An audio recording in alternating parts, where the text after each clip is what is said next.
After gumawa ng kasaysayan sa kanyang panalo sa Wimbledon, warm welcome ang sumalubong kay Alex Ayala pag-uwi ng Pilipinas.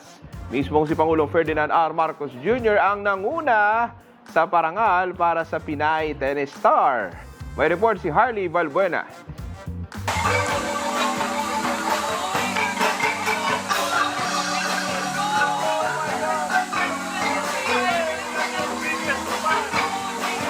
Hindi na itago ni President Ferdinand R. Marcos Jr.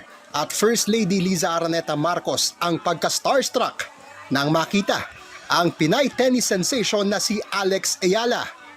Dumalo ang 21-year-old Pinoy athlete sa kanyang homecoming reception sa Malacanang na inihanda ng Pangulo.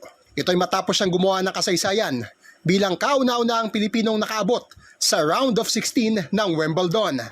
I really am so happy to have you here. You cannot imagine. This is one of those occasions where I say to myself, it's good to be president. I'm meeting our champion. Yeah. Bilang pagkilala sa kanyang tagumpay, iginawad ng Pangulo kay Ayala ang isang presidential citation. Nagregalo rin sa Pangulo at sa unang ginang ng caps at tennis balls.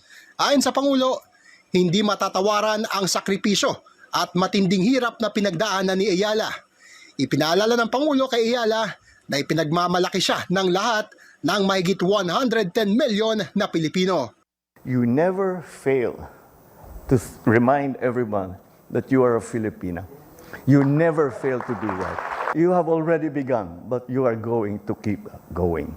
Tiniyak naman ni Ayala na palagi niyang bitbit ang pagiging Pilipino saan mang torneo siya sumabak.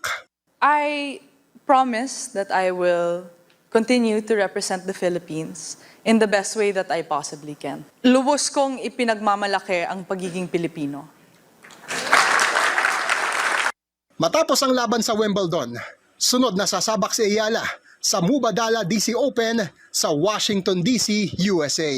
Harley Valbuena, IBC News. Hey,